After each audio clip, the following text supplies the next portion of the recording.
r/AskReddit, what's one show, movie that you just refuse to watch, no matter how popular it is and why? 50 Shades of Grey, cause it's terrible. I recently read all the books and watched all the movies. Holy cow, what a train wreck. But honestly, it was pretty fun. I laughed my ass off and overall enjoyed myself. The Bachelor and The Bachelorette. It all feels gross. It is gross. I still can't believe someone pitched that idea and everyone in the room was like, that sounds awesome. Then they aired it and way too many people said this is awesome.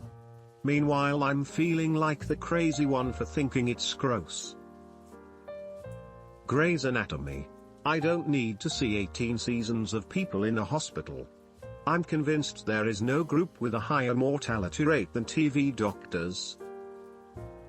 Anything that start with real or reality, you're missing out. Real Genius was one of Val Kilmer's best movies. 13 Reasons Why. I work in mental health, and this show should never have been created.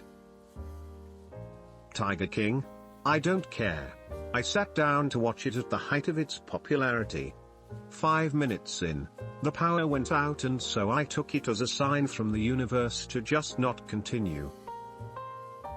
90 Day Fiancé. It just sounds like a really cruel premise and I feel bad for the people who come from another country to marry someone just to end up hating them or realizing they're not compatible. Season 1 was really interesting and felt way more like a good look at the process of the fiancé visa. Then it got more focused on the drama, then by season ... 4 it just started fully exploiting people and got too uncomfortable to watch. The Masked Singer. Just. No.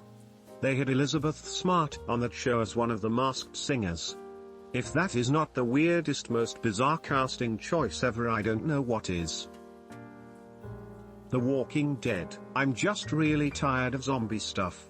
There was a while where everything had zombies in it and it was just super overused, and talking to the fans of the show, it's basically find base, get locked in, a fight with people or zombies and have to find more home. Rick, kill the bad man so they can't hurt us again. No, we have to be better than them. Okay, well, bad man came back and half of us are dead, so thanks Rick, rinse and repeat. Lol, it's actually worse than that because it constantly swings between that and we're not safe. We need to do something. Rick begrudgingly traumatizes himself by committing brutal murders to keep his people safe. Jesus Rick, what the F is wrong with you? We all hate you now. The Fast and the Furious. I just don't care about cars going vroom vroom.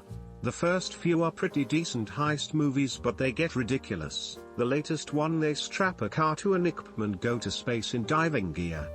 That's not even the dumbest scene. Come on. They use duct tape. So it's totes realistic. It's actually more about family. All of the reality shows where people backstab each other, plot against each other ... You have to practice the worst trait of humanity to win. Big Brother, Bachelor, Eat, Survivor. My favorite part of early Survivor, and you could get by being the one who cooked all the meals, and found the good food, and being athletic. Whenever the hunt who cooked got voted off, everyone's quality of life immediately dropped. Euphoria. I grew out the Degrassi, Skins era when I was a teen, and I don't see why adults would watch it. Breaking Bad. Dude looks just like my dad, who is also fighting cancer. Just a little too close to home at the moment. I hope that's where the similarities end. Honestly, wouldn't be surprised if he sold drugs.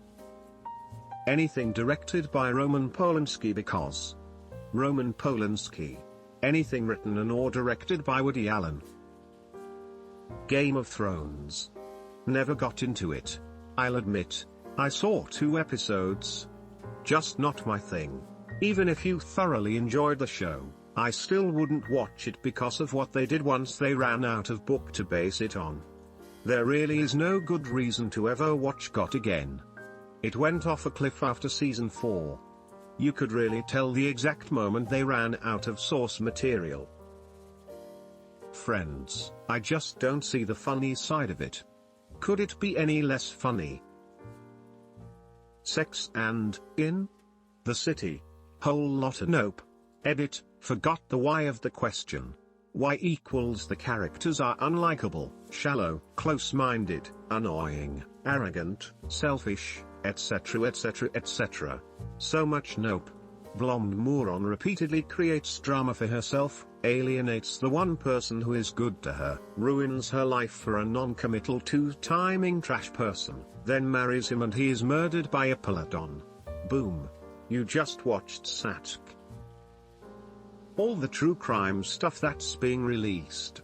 Aside from the fact a lot of them aren't actually any good, I know that the ones that are will have me going down a rabbit hole where I'll be reading coroner reports and looking at crime scene photos at 3 a.m. I love true crime, mostly because I'm interested in the psychological questions of why people do horrible things.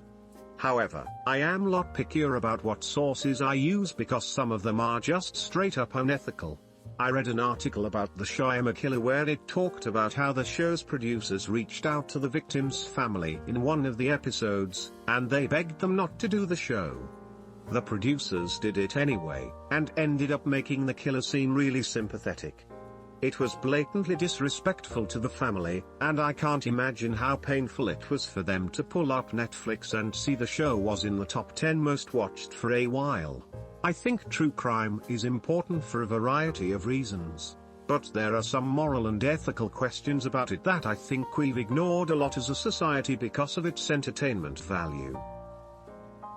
Love on the Spectrum because one of the regulars is an ABA therapist.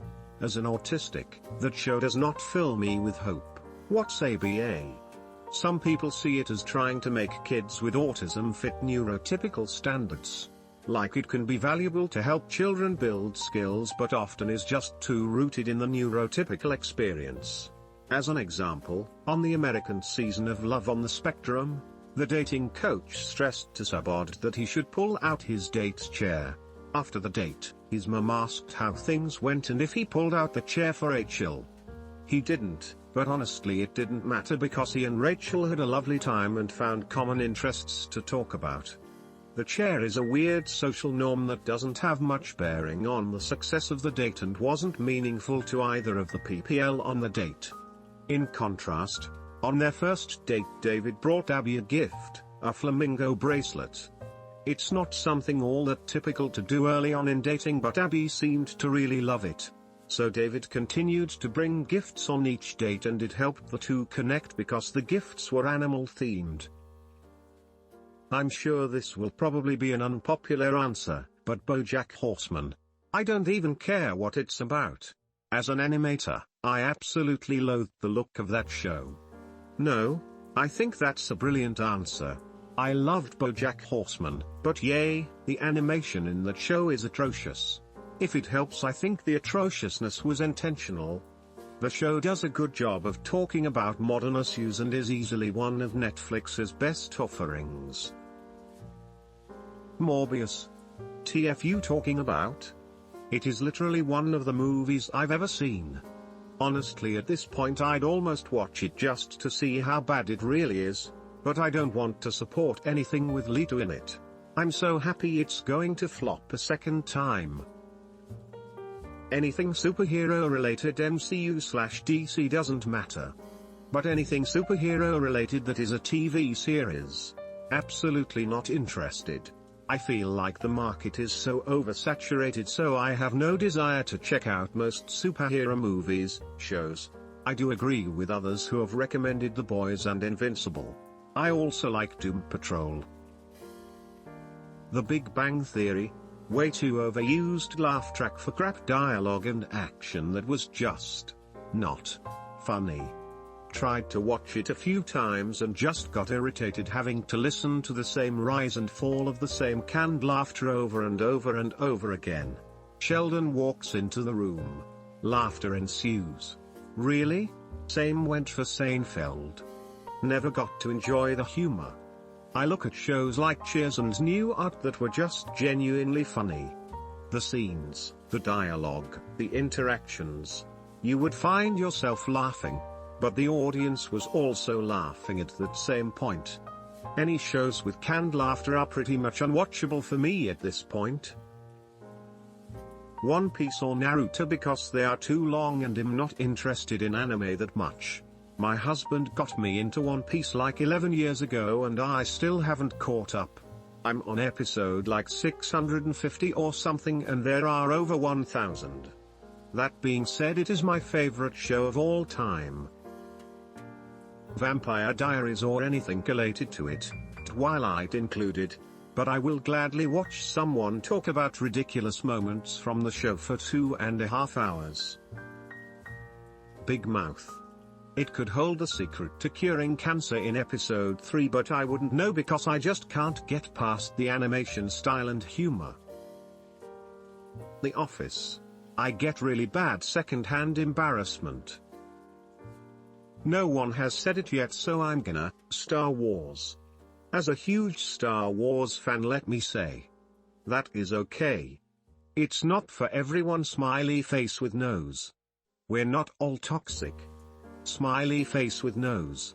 Star Wars fans don't hate outsiders. We hate each other and Star Wars. And George Lucas. Especially George Lucas. Harry Potter. The fans of that series are so ruthless. I have no interest in being a part of it. I have watched the first movie, and read the first book, and I cannot seem to get into it. I enjoyed the books, but not to the point of them becoming part of my everyday life. The fans can be very nitpicky, obsessive, and nasty about their opinions. In all honesty, isn't this any superfan of anything? Brooklyn 99. The humor is not hitting me. It can be pretty funny, but it goes nowhere fast and it's almost exhausting to watch too many episodes in a row. Title of your sex tape. I'm an anime fan. Please don't come for me, but if someone recommends me an anime and follows with "I cried so hard I just don't watch it." I'm sure the anime is great, but I watch anime to laugh and relax. I don't want to watch something that'll make me sad. If I want to be sad, I can just turn off the TV and think about where my life is going. The Office. I'd what people say, it isn't funny. Shut up, Toby. Honestly, anything that isn't animated. I literally can't get interested and invested in anything but animations and cartoons. I was the opposite until very recently. All of my friends bond over all the cartoons they loved as a kid, but even back then I never got into them. Then I started watching anime. Then I watched South Park. Now I'm slowly working my way into more animated shows. Frozen because of the terrible song from hell. Let It Go. Ozark. Part of the first season was filmed where I used to dock my boat in the 90s. That paired with the living reality of what the cartel does to people in the show made it a little too real for me. And not one single person to root for. I couldn't watch it either. Too depressing. I haven't seen Wolf of Wall Street. I work in business in my mid-30s and I want to see it. I am sure it's good, but I enjoy how angry my friends get when I bring it up more.